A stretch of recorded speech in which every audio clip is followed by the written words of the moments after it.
Love gospel వీక్షకులందరికీ సర్వశుభాలు. ఈ వీడియోలో ప్రాముఖ్యమైన ఒక 4 విషయాల గురించి మాట్లాడదాం.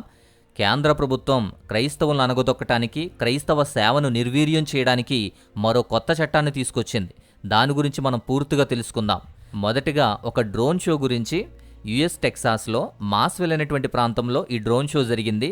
చాలా అద్భుతంగా చూపించారు, రికార్డు సృష్టించారు. ఈ డ్రోన్ షో 9 రోజులు జరిగింది. ప్రతి రాత్రి కూడా అద్భుతమైన కార్యక్రమాలు ఉండేవి. ఏప్రిల్ 3 గుడ్ ఫ్రైడే రోజున ఇది ముగించబడింది. దాదాపు 10,000 వరకు కూడా డ్రోన్స్ను ఉపయోగించి యేసుక్రీస్తు వారు సిలువ వేయబడ్డం, పునరుద్ధానం, ఆయన పరిచర్య, ఇలా డ్రోన్స్తో కూడినటువంటి విజువల్స్ని ఆ లైట్ షోగా వాళ్ళు చూపించారు.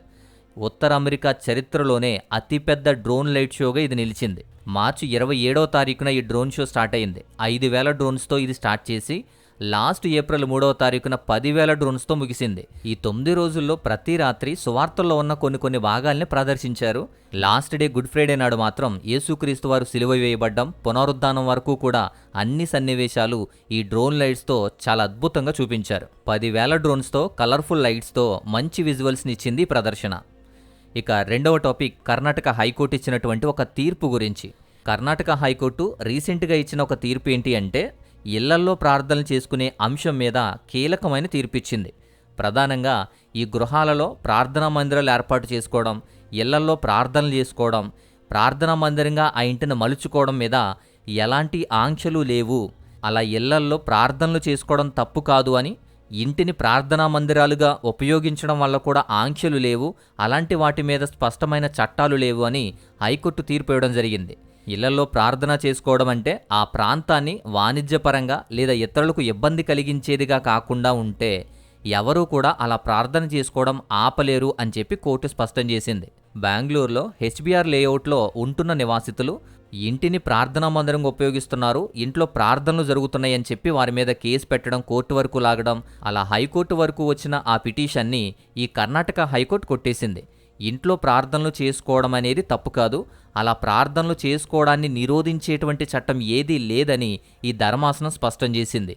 ఇళ్లల్లో ప్రార్థనలు జరిగినా లేదా ఇంటిని ప్రార్థనా స్థలాలుగా ఉపయోగించినా వాటిని అడ్డుకునే చట్టాలు ఏమీ లేవు. సో అది తప్పు కాదు అని చెప్పి వారికి ఎగెయినెస్ట్గా పెట్టినటువంటి కేసులను హైకోర్టు కొట్టేసింది. ఇక మూడో విషయం, నాసా ఆర్టెమిస్ ప్రోగ్రాం గురించి.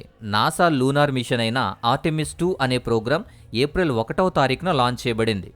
ఇది ఎందుకు డిస్కస్ జరుగుతుంది, ఎందుకు దీని గురించి ప్రత్యేకంగా చర్చ నడుస్తుంది అంటే, అపోస్తుల కార్యాలు 19వ అధ్యాయం 24వ వాక్యంలో ఈ ఆర్టెమిస్ దేవత గురించి ఉంటుంది.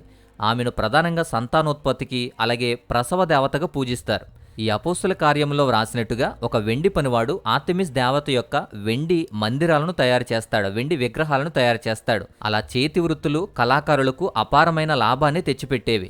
అలా ప్రాచీన ప్రపంచంలో 7 అద్భుతాల్లో ఒకటైనటువంటి ఆర్టెమిస్ దేవాలయానికి ప్రముఖ పాత్ర పోషించిన వాళ్లే ఈ ఎఫెసీయులు.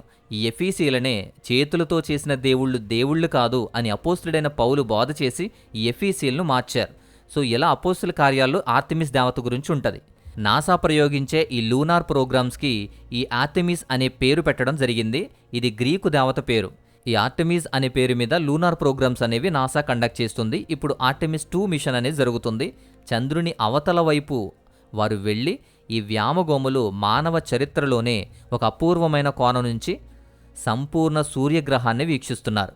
సుమారు 53 నిమిషాల పాటు చంద్రుడు సూర్యుని యొక్క కరోనాను అడ్డుకోవడంతో వారి కంప్లీట్ సోలార్ ఎక్లిప్స్ని, సూర్యగ్రహణాన్ని వీక్షిస్తున్నారు. ఇండియాలో మనం మాత్రం గ్రహణం అంటే చాలు భయమేస్తుంది, గ్రహణం అంటే చాలు మూఢనమ్మకాలతో ఇంట్లోకి వెళ్ళి దాక్కుంటాం. వారు దాదాపు చంద్రునికి అవతల వైపు కూడా వెళ్ళి ఆ యొక్క ఎక్లిప్స్ని వారు ప్రత్యక్షంగా వీక్షిస్తున్నారు. సో ఈ మిషన్ ద్వారా, ఈ ఆర్టెమిస్ 2 ద్వారా ప్రత్యేకత ఏంటి అంటే, మొట్టమొదటిసారిగా ఒక మహిళ వ్యోమగామిగా వెళ్ళింది. క్రిస్టోనా కోచ్ అనే ఒక మహిళ వెళ్ళింది. ఆమెతో పాటు ఇంకొక 2 కూడా ఉన్నారు. వీళ్ళు మరిన్ని రికార్డులతో మరలా తిరిగి వస్తారు అని ఆశిద్దాం. ఇప్పుడు 4వ విషయం, ప్రాముఖ్యమైన అసలైన విషయం, foreign contribution regulation amendment bill 2026. దీన్ని FCRA బిల్ అంటున్నారు. క్రైస్తవ సేవా కార్యక్రమాలకు పెద్ద దెబ్బ కొట్టే ఒక బిల్ తీసుకొచ్చింది ప్రభుత్వం. ఎన్జీఓలకు, సేవా సంస్థలకు విదేశీ ఫండ్ కేవలం 20%కి మాత్రమే కుదించేశారు. ఎవరికి సాయం చెయ్యరు, ఇంకొకరిని చెయ్యనివ్వరు అన్నట్టు ఎన్జీఓస్ మీద, సేవా సంస్థల మీద పడిన కొరడా ఇది. అయితే ఎఫ్సిఆర్ఏ చట్టం అనేది ఆల్రెడీ ఇదే బీజేపీ ప్రభుత్వం అమల్లోకి తీసుకొచ్చింది. ఇప్పుడు దాన్ని సవరణ చేస్తూ 2026లో కొన్ని సవరణలు తీసుకొస్తూ రెగ్యులేషన్ అమెండ్మెంట్ బిల్ 2026గా దీన్ని మరలా తీసుకొచ్చింది. దీనిలో ప్రధానమైన మార్పులు ఏంటి అంటే, ఏ ఎన్జిఓ యొక్క ఎఫ్సిఆర్ఏ రిజిస్ట్రేషన్ ఏదైతే ఉందో ఆ రిజిస్ట్రేషన్ రద్దు చేయబడినా, నిలిపివేయబడినా, అప్పగించబడినా, రెన్యువల్ కాకపోయినా లేదా దాని గడువు ముగిసిపోయినా ఆ ఎన్జిఓ యొక్క ఫారిన్ ఫండ్స్ నుంచి సృష్టించబడిన ఆస్తులన్నీ కూడా స్వాధీనం చేసుకోవడానికి, వాటిని లాక్కోవడానికి డెసిగ్నేటెడ్ అథారిటీని నియమిస్తారు. నియమిత అధికార సంస్థను నియమిస్తారు. ఇక దాని కంట్రోల్లోకి వెళ్ళిపోతాయి. ఒక్కసారి రిజిస్ట్రేషన్ గడువు ముగిసిపోయినా, వితిన్ టైంలో దాన్ని రెన్యువల్ చేయకపోయినా, ఫారిన్ ఫండ్స్ నుంచి సృష్టించబడిన వచ్చిన ఏ ఆస్తులైనా కానీ శాశ్వతంగా వాళ్ళు లాక్కునేటువంటి, జప్తు చేసేటువంటి విషయాలు. ఒక ఎన్జిఓగా పనిచేస్తూ సామాజిక సేవ చేస్తూ 100 సంవత్సరాల నుంచో లేదా 50 సంవత్సరాల నుంచి నువ్వు నడుపుతున్నప్పటికీ ఆ రెన్యువల్ సరిగా చేసుకోకపోయినా, లిమిట్స్ దాటిపోయినా లేదా గడువు ముగిసిపోయినా ఇలా కొన్ని చిన్న చిన్న నియమాలతో ఆ ఆస్తులన్నీ కూడా జప్తు చేసేస్తారట. ఒక భవనం, ఒక బిల్డింగ్ కానీ, హాస్పిటల్ కానీ, స్కూల్ కానీ, కాలేజ్ కానీ, అలాగే ల్యాండ్ కానీ పూర్తిగా ఫారిన్ ఫండ్స్ మీద నిర్వహించిన ఆస్తులు మాత్రమే కాకుండా, ఫారిన్ ఫండ్స్ కొంత భాగం ఉండి ఇక్కడ బ్యాంకుల ద్వారా అలాగే కొన్ని ఫండ్స్ ద్వారా, భారతీయులు ఇచ్చిన ఫండ్స్ ద్వారా కూడా నిర్మించినా కూడా మొత్తం ఆస్తంతా లేదా ఆస్తి హక్కు మొత్తము కూడా అధికార సంస్థకే వెళ్ళిపోతుంది. సో అలా జప్తు చేసుకున్న ఆస్తులన్నీ కూడా వాళ్ళు కావాలంటే అమ్మేసుకుంటారు. అమ్మొచ్చు, బదిలీ చేయొచ్చు, లేదా కేంద్ర ప్రభుత్వ ఖజానాకి వారు జమ చేయొచ్చు. ఇలాంటి ఒక సవరణ తీసుకొచ్చారు. ఇది ఎంత క్రూరమైందో చూడండి, ఎంత ప్రమాదకరమైందో చూడండి. తరతరాలుగా ఎన్జిఓలు, సామాజిక సేవలు, క్రిస్టియన్ మిషనరీసు ఎంతో ప్రయాసపడి ఫారిన్ నుంచి ఫండ్స్ తీసుకొచ్చి వెనుకబడిన వారికి విద్య, వైద్యం అందిస్తూ అనేకులకు సహాయం చేస్తూ కొన్ని చారిటీ ట్రస్టులు నడుస్తాయి, కొన్ని ఎన్జిఓలు నడుస్తాయి. ఇలా పనిచేసే ప్రతిదానికి ఇది ఇబ్బందికరమైందే. సరైన విచారణ కూడా లేకుండా నేరారోపణ చేస్తారు, అలాగే శిక్ష విధిస్తున్నారు.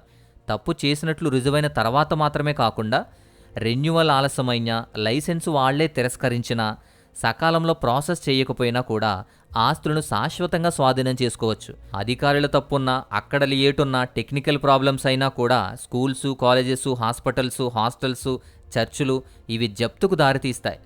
ఎవరి ఆస్తి, ఎవరి ఎన్జిఓ ఎవరు జప్తు చేస్తున్నారు? పైగా దగా దోపిడీ చేసే రాజకీయ సంస్థలు కాదు, ఫ్రాడ్ ఎన్జిఓస్ కాదు, సమాజానికి సేవ అందించే సంస్థలే ఎక్కువ ఎఫెక్ట్ అవుతూ ఉన్నాయి. అంతేకాదు, ఒక హాస్పిటల్ కానీ, ఒక స్కూల్ కానీ కేవలం 10% లేదా 20% మాత్రమే ఫారిన్ ఫండ్స్ తీసుకొని మిగతాదంతా ఇక్కడ బ్యాంకు రుణాలతో కానీ లేదా ఇండియన్ డోనర్స్తోనే అవి నడుపుతున్నప్పటికీ కూడా అక్కడ కేవలం ఆ 10% మాత్రమే స్వాధీనం చేసుకోరు. ఆస్తి మొత్తం ఏదైతే ఉందో అదంతా కూడా జప్తు చేసుకోవడం అనేది ఇక్కడ అసలు అర్థం కాని విషయం. విస్తృతమైన, అస్పష్టమైన అధికారాలు కూడా ఇక్కడ కనబడతాయి. ఎందుకంటే నియమిత అధికార సంస్థ అనేది ఒకటి ఏర్పడుతుంది, అంటే డిజిగ్నేటెడ్ అథారిటీ అనేది. దానికి సివిల్ కోర్టుకు సమానమైన అధికారాలు ఉంటాయి. దేనిని స్వాధీనం చేసుకోవాలి, ఎలా నిర్వహించాలి, ఎప్పుడు మూసేయాలి అనే నిర్ణయాలన్నీ తీసుకోవడానికి విస్తృతమైన విచక్షణ అధికారం ఉంటుంది. కానీ రూల్స్ లేవు, వాళ్ళ ఇష్టం. దానికి సంబంధించిన స్పష్టమైన క్లారిటీ లేదు. ఇవన్నీ మీకు అర్థం కావాలంటే ఇప్పుడు అసలైన విషయం చెప్తాను. 2014 నుంచి ఇప్పటి వరకు 21,900 కంటే ఎక్కువ సంస్థలు, ఎన్జిఓస్ ఈ ఎఫ్సిఆర్ఏ లైసెన్స్లు కోల్పోయాయి. అంటే వాళ్ళు ఇప్పటి వరకు వాటికి లైసెన్స్ ఇవ్వలేదు. వీటిలో మైనారిటీ హక్కులు, అలాగే ఎన్విరాన్మెంట్ సంస్థలు, అలాగే క్రిస్టియన్ ఆర్గనైజేషన్స్ ఎక్కువ ప్రభావితం అయ్యాయి. 2014 నుంచి 20,000కు పైగా లైసెన్సులు క్యాన్సిల్ చేయబడ్డాయి కూడా. కేవలం 2020లోనే 2,500 సంస్థలు కేవలం క్రిస్టియన్ ఆర్గనైజేషన్స్, అవి క్రిస్టియన్ ఆర్గనైజేషన్సే లైసెన్స్ను కోల్పోయారు. 22,000 కంటే ఎక్కువ సంస్థలు ఇప్పటికే లైసెన్స్ రాలేదు, రెన్యువల్ అవ్వలేదు. 20,000కు పైగా ఆర్గనైజేషన్స్ యొక్క లైసెన్సులు కూడా క్యాన్సిల్ చేయబడ్డాయి. అనేక సహాయ కార్యక్రమాల ద్వారా ఎంతోమంది బతుకుతున్నారు, వారి ద్వారా ఎంతోమంది లబ్ధి పొందుతున్నారు. దేశానికి అదొక వెన్నెముకగా పనిచేస్తుందని మాత్రం తెలుసుకోవాలి.